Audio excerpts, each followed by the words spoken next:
All right, folks, welcome back. This is our Monday commentary for the ICT Mentorship for December 20th, 2021. As a reminder, it is holiday volume. No real news drivers to speak of, so just be mindful of that. This observation only this week. All right, so we have an order block in here, last down closed candle prior to the turn in here. And buy side resides here, and then we have the weekly imbalance still as a upside potential draw on liquidity. I'm sticking with that as a narrative. If we drop down prior to this area being tagged, or at least this high being swept, it could want to go into this. I don't think it needs to do that, so that way we know what side I'm on. I think that this order block here would be enough for it to send it higher. If it's going to do it at all, it may not do it. It may just stay inside the range between here and here, which is kind of like the hallmark of this month has been a poster child for the very reasons why I elect not to be active during the month of December. And you can see it. It's just range bound. It's not doing a whole lot. Not to say that you can't find something on a 1 and 5 minute chart. I'm not suggesting that that's not true. You can. But let's be fair. New students that come in, are there skills at a level that allows them to be that nimble? No. So to entice or even imply that it's something worthwhile doing or attempting, that's a disservice to you from me as a mentor if I did that. So that's the reason why I do it, and say refrain from even being that active. Okay, don't even demo. Don't expect much from the market. True, there's been years in the mentorship where December's been pretty active, but you're going to see by far and large, and as a normal expectation, it's kind of like this. All right, so we have the hourly chart, dollar index, buy side imbalance, sell side inefficiency. It trades down into that by 1 pipette, hits it there, and pulled back up into this SIBI here. We have buy side here, and then consequent encroachment between this open and that high right in here. So if we do sweep this and fail to go back above the rejection block, which is that level here, the consequent encroachment level here, which will be right above buy side liquidity, relative equal highs, and I guess 96.75. I'm just ballparking it with my eye. I'm not going to get a measurement here because I didn't do that. I apologize. You can do that for yourself. Drop your fib on here to 50 level. That'll be consequent encroachment. So I'll be looking to see if it wants to run for that, and if it can maintain momentum going higher, which, given the lack of any real news drivers this week, it's not expected. Let's put it that way. But I'm bullish dollar still. I had not abandoned that view. I like the fact that we came into here. We left it open, so that's good. And if we can rally, buy side, consequent encroachment, old high, and then the weekly imbalance I mentioned on the daily chart. 15-minute time frame, again, you can see how we traded down into that imbalance here and moved off of that. Obvious buy side at 96.70, 96.75. So look for that for a upside draw into London and or New York tomorrow. That's what I would expect. And if we drop down one more time into this area here and start to rally, these objectives still resume. But I don't think it needs to do that personally. All right, Eurodollar daily chart.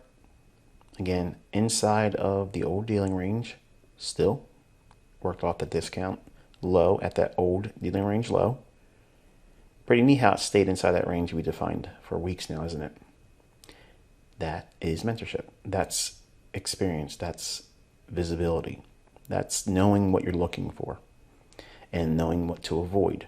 If you can see these consolidations likely to form, which is kind of like what I'm proving and teaching to you, that's the benefit of being under my wing versus trying to listen to somebody that's on social media and say, right now it's the time to light the fuse, back the truck up, to the moon, all those types of things. You just kind of relax and expect the market to do those things when the signatures are there. Right now, it's not showing that.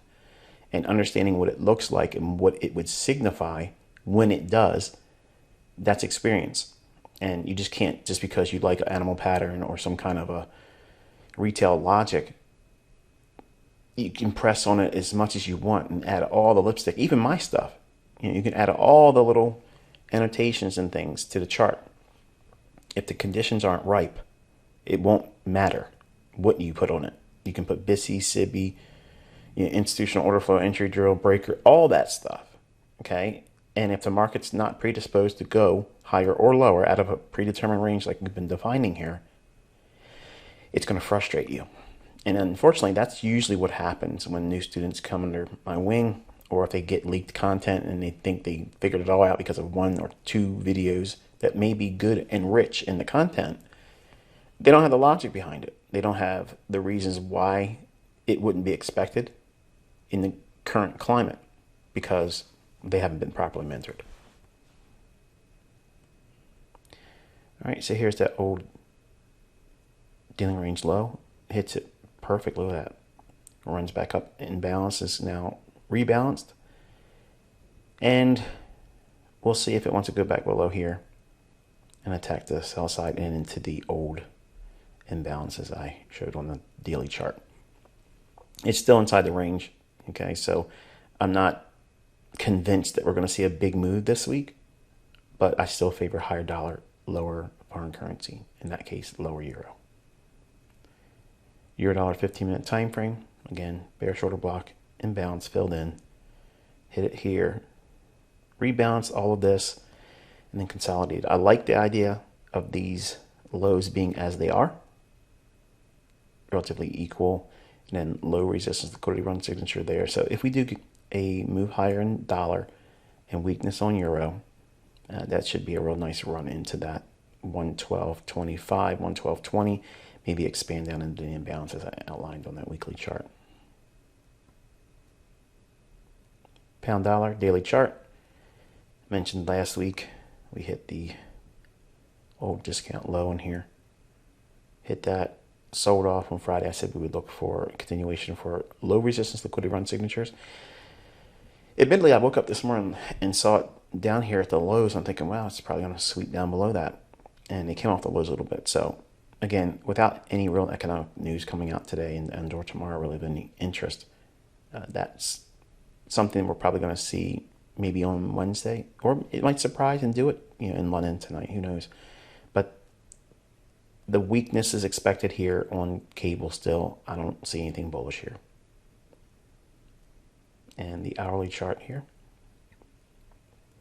old imbalance here, institutional order flow entry drill, sells off, second stage of redistribution. Lots of movement lower, see that? Did not take out that low. I was surprised to see that. And as I mentioned, when we were down here on the low, I was watching that thinking, okay, it's probably going to sweep below that and stretch beyond that. It didn't do that. Now, why didn't it do that? Instead of trying to argue and wrestle with things like that, revert back to the current climate.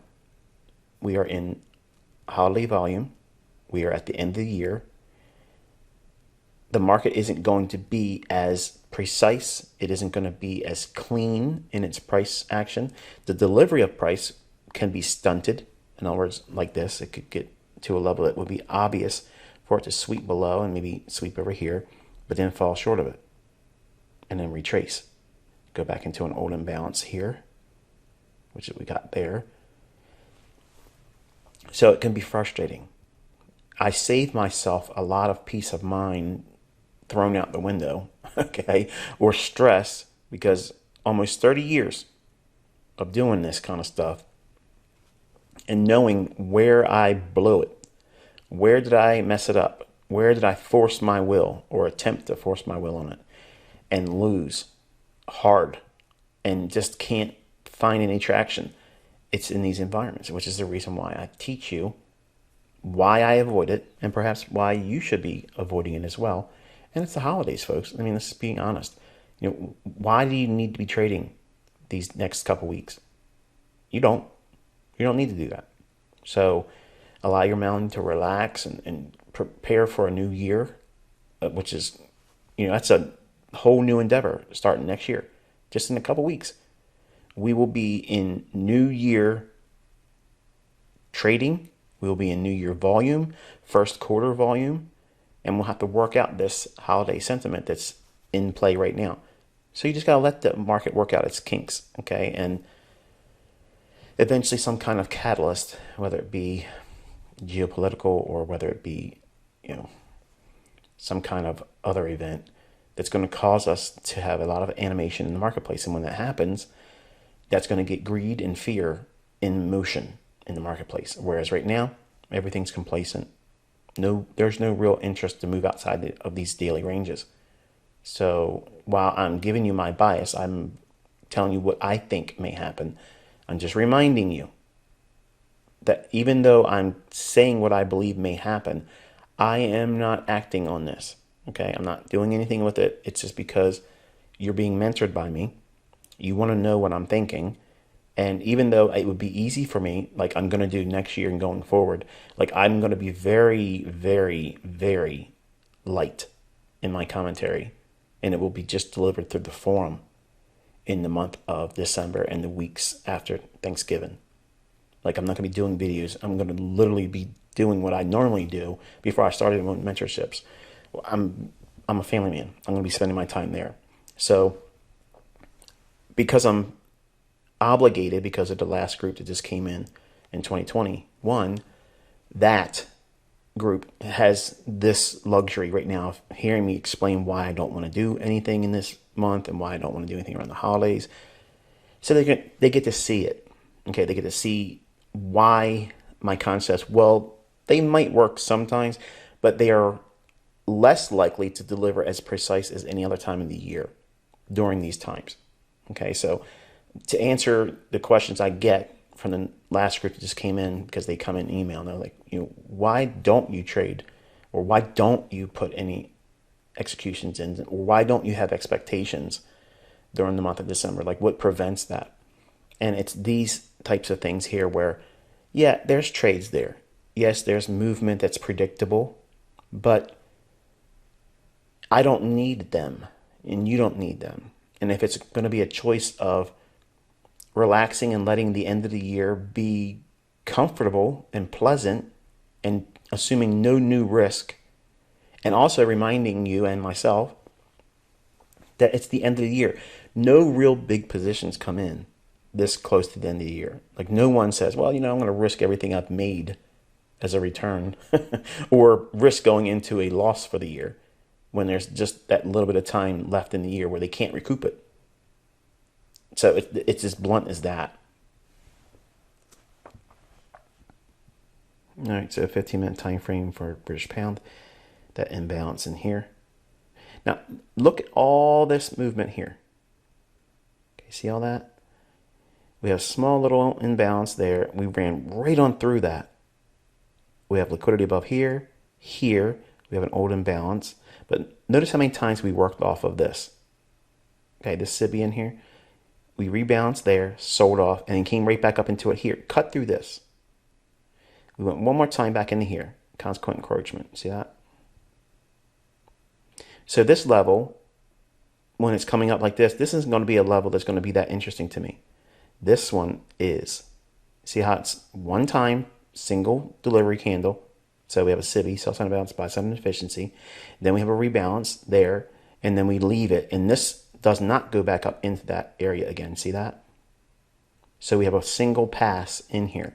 Much like what I'm going to teach with reclaimed order blocks on the lesson in Wednesday's video, which will not have commentary, mind you. It'll just be a teaching. This is an area that's reclaimed by the algorithm, so it reprices right back to that. So every PD array, and this is for your notes, and then I'm going to close this video today.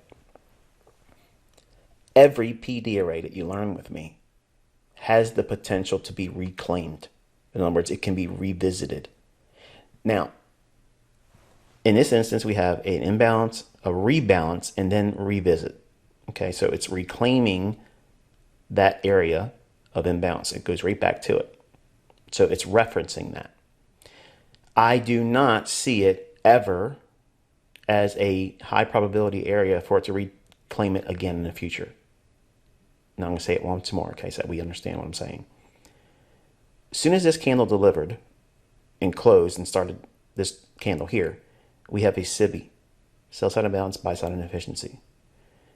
Once this candle trades up here, it rebalances that. So the core tenet to this imbalance has now been rebalanced with buy side. So sell side, buy side.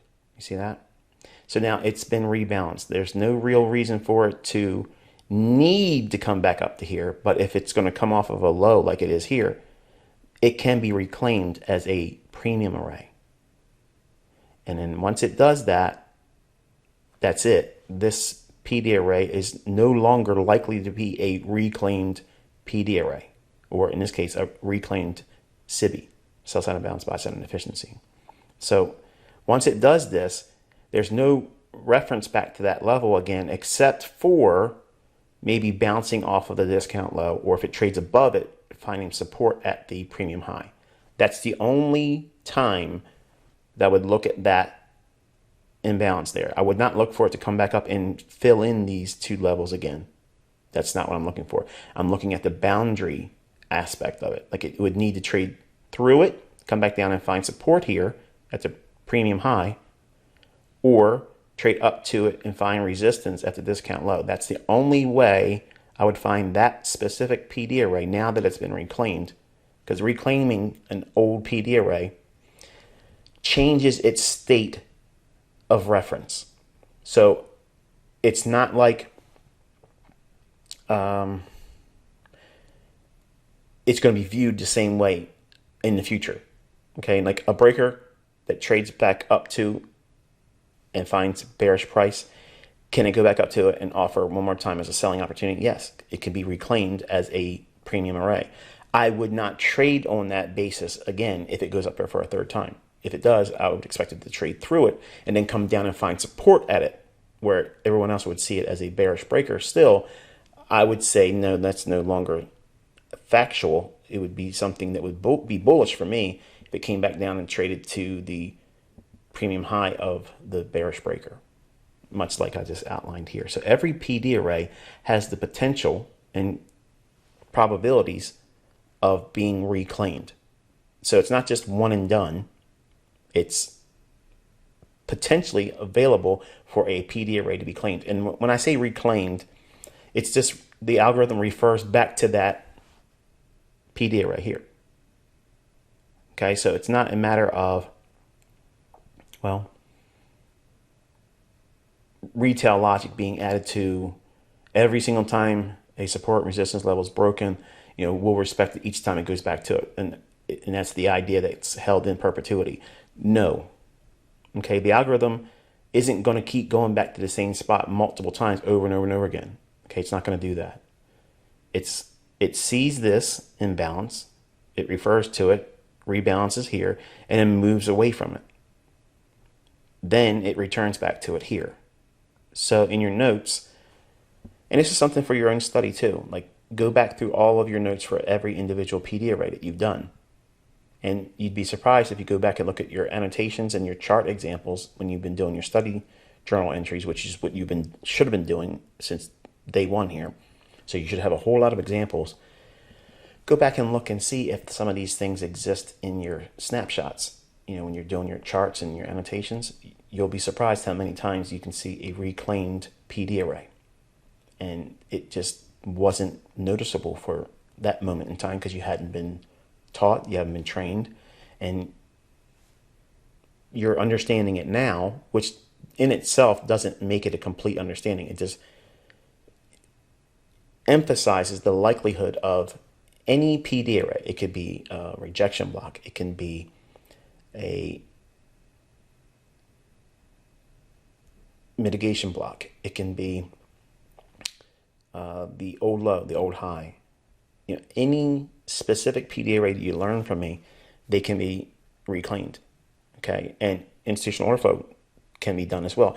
When I was teaching institutional order flow, there's also been instances in the commentary where I'll comment and I'll say, okay, here's institutional order flow entry drill, where it goes up a little bit into the imbalance but doesn't completely fill it in, or even go halfway to consequent encroachment, and then it goes down maybe one candle or consolidates, and it goes one more little candle just slightly deeper into the imbalance but just enough to bump the previous candle that went into the imbalance, but again, not completely filling in.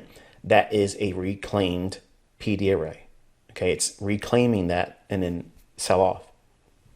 That's the one that I think is the most tricky, because you have to have a lot of trust in what you believe the market's reaching for. So the draw on liquidity is going to be that's the most significant thing in your analysis, which is kind of like what I've been teaching all along, is you have to know where it's likely to go. So if you see it trading into institutional order flow entry drill, and say you entered and it doesn't quite move away yet, but then goes a little bit higher than that, that PD array takes experience trusting it. And over time, you won't be scared out of the trade. And that's also the reason why you don't rush to move your stop, because you may have a reclaimed institutional order flow entry drill where it goes just slightly higher with the next little candle, but doesn't completely close it in, keeping it true to content, which is institutional order flow entry drill, do not completely fill in. So every PD array has the potential to be reclaimed like an order block, okay? But reclaiming a PD array is not limited to just order blocks. The idea of reclaiming was easy for me to introduce initially with order blocks, which for the free content community on YouTube basically short-circuited their understanding, or what they believed they had an understanding of in terms of order blocks. So partly that was by design, because I want the content to be best delivered by me, because it's too early when I was teaching it for people to go out there and start making videos like they understand order blocks. And there's so many people that think they know what order blocks are, and they don't. they only know what the left side of the chart's proven to them, and it's easy to do that. But reclaiming PD arrays is experience. You're going to have to see lots of price action to do that, and a narrative needs to be understood, and bias, like where is it likely to go, what's the draw on liquidity, all those things come together, and then you can trust the PD array that it's going back to, that okay, you're submitting to the idea that the price can come back to these areas and then still support the underlying narrative or expectation you had on the marketplace.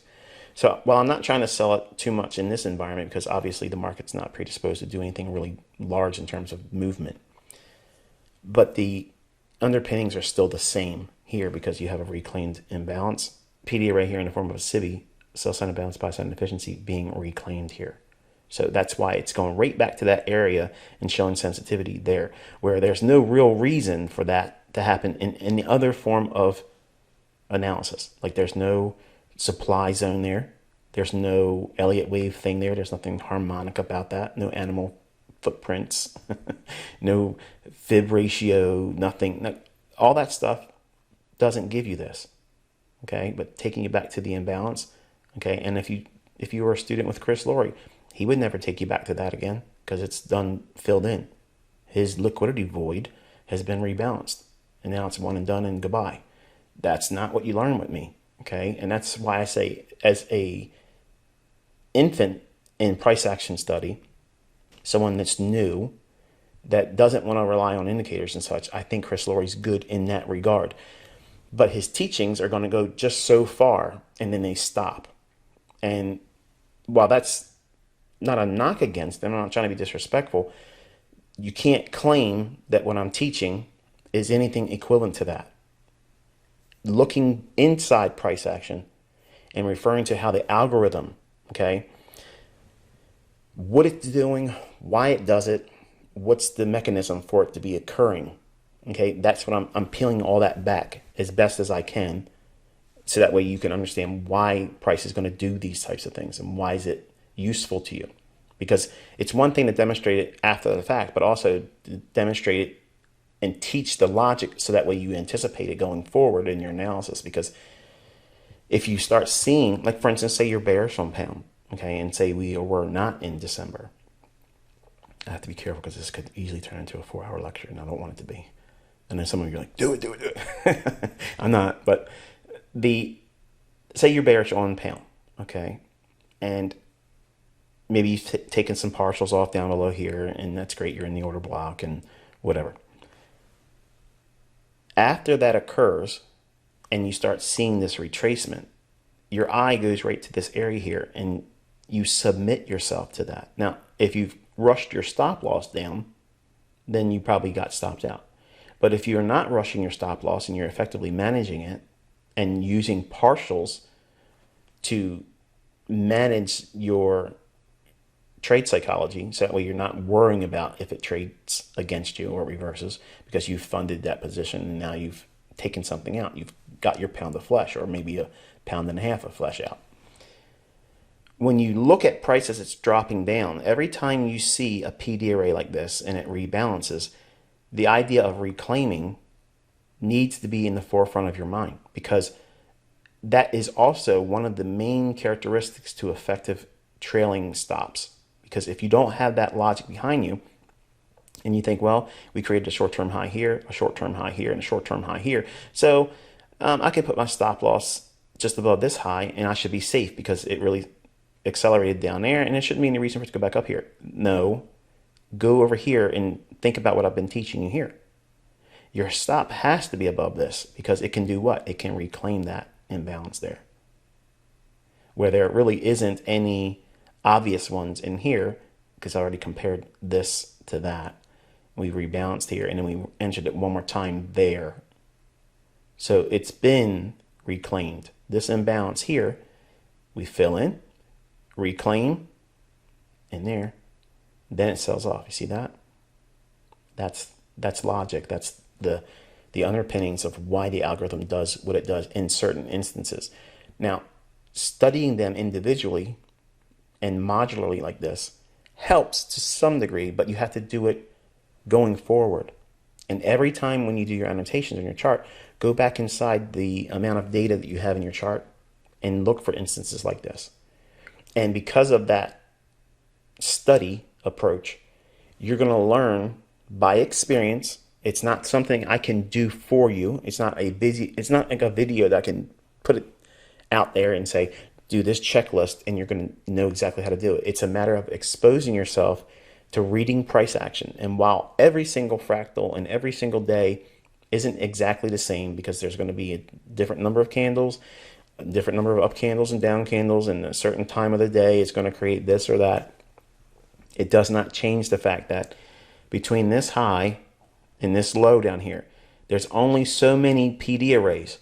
Not all of them exist in this run from here to here, but the ones that do exist, that you know how to find them and see them, which ones are being reclaimed.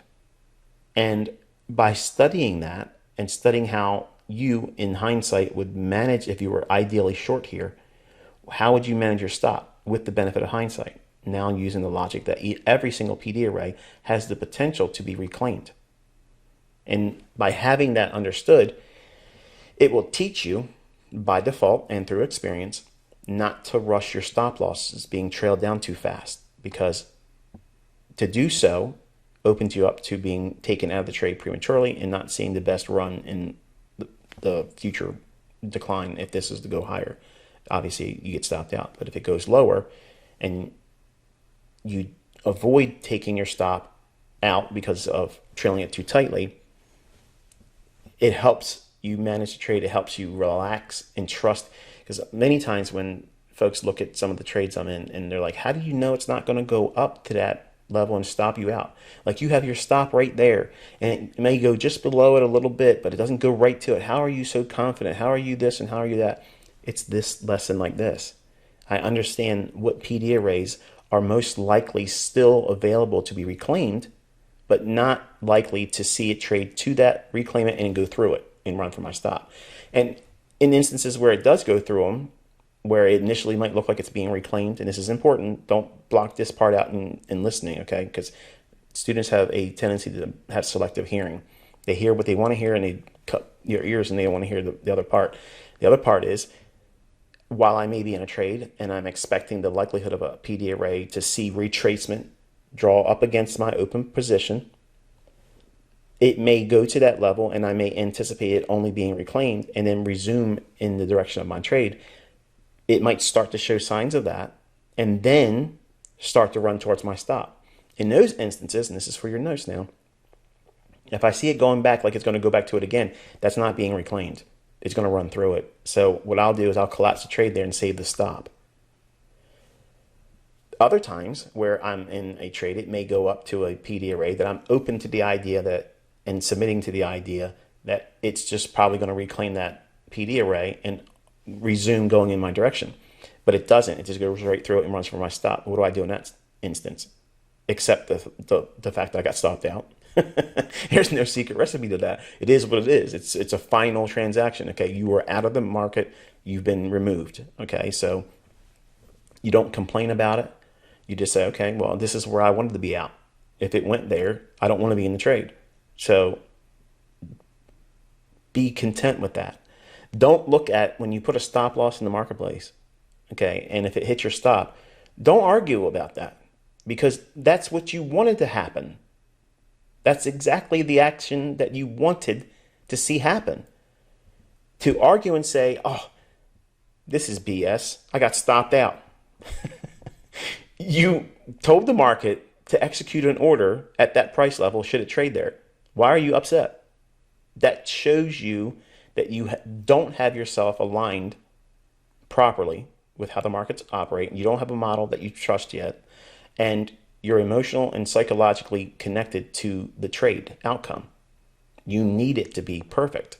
And that can't be consistent. You can't be consistent like that. You have to be indifferent to the outcome, which is managing the trade, using some of the things I'm teaching you here. And by experience, you will have less, not a removal completely of, but you'll have less instances where the market will likely trade to your stop if you've effectively trailed it properly and not choked the market, strangling it too tight. You got to have it where it's enough where it's not going to take much away from you in terms of your open profit, but you're also not greedy and say, okay, well, I have 100 pips in open profit. I'm locking in 80 because I don't want to lose more than 80 and expect the fact that it won't likely retrace that much when it could. And if it does and it knocks you out, live with that. It's okay. Every instance where you enter the marketplace is not the only trade you're going to take. It's not the last trade either. But think about how some of you will go into the market, whether it be a demo or if you made a mistake and trade with live funds prematurely. You know this more intimately than those that haven't done that yet. When you put a trade on, if it's live funds, like you need this thing to pay. Like it has to pay. Like come hell or high water, it better deliver. Or God help the people you work with. Because when you go back to work, you're going to let them know without saying that you lost money, but you're going to be a jerk to them, okay? Or your spouse. You're not going to come home and promise them that you're going to be hateful, but you're going to exhibit those characteristics because you're going to resent the fact that that trade didn't do what you wanted it to do. And that's how someone with a very low discipline and self-control will allow the markets to warp them. And you can't have any of that. You can't do that. You have to be completely indifferent. If the stops are hit and you're taken out either with a loss or a less of a profit than you hope to have made, it doesn't make a difference. It's just one transaction. It's the same as you getting up and going to work and getting there safely and coming home safely. Or when you get up, get out there and you get a flat tire. Did your life end? No. Is it inconvenient? Yes. Did it cost you something? Probably. But it's a transaction in life. You can't, once you're in the moment of it, okay, you have to manage your way out of that. So how do you do it in the market? Well, most of you are going to want to go back in with more leverage, try to get that loss back if it was a loss. That's mistake number one.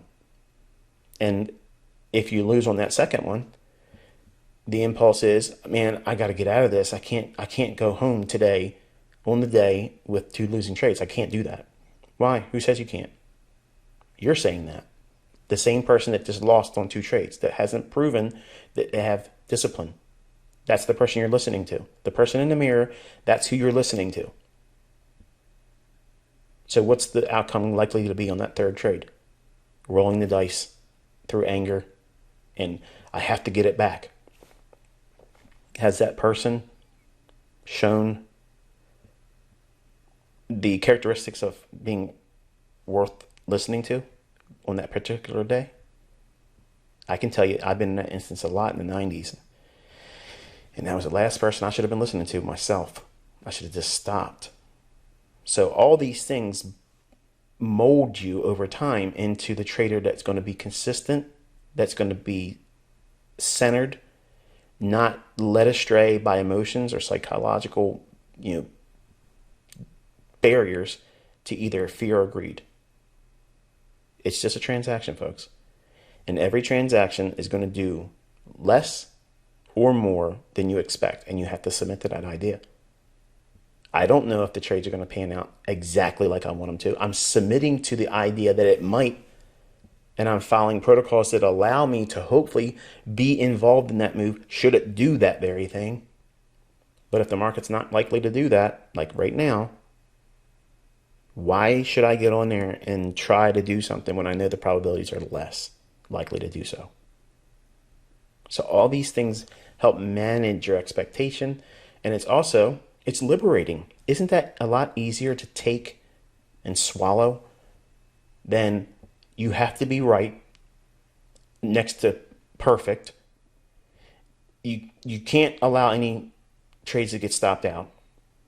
And you have to be able to trade in every market condition, even in holiday volume. You have to know everything at all times. It sounds silly, doesn't it? But that's what most of you are trying to do when you first start. Like, you think that's reasonable. You think that's something that can be obtained. And I can tell you, almost 3 decades, there are times when I just don't know. And there's times where I know that I'm likely to fail. So it liberates me from holding myself to an Olympic level of performance when it's probably not going to be in my ability to be able to deliver like I can do in other times in the year. And by blending all the things I've talked about in this lecture here, hopefully it helps you understand how things layer upon layer can build in an experience level and reading what price has done, and also trusting the fact that even though we have a retracement of sorts in a market, doesn't necessarily mean that it's reversing. And the idea of reclaiming a level that is a PD array, that has to be factored in. And now, because we've talked about it, you want to go back into all of the years and the months and stuff that you've done any of your annotations. Look and see if any of this exists in that. And you'll be surprised there's a lot of it there. But because you weren't aware of it, it just went under the radar. So until I talk to you tomorrow, be safe.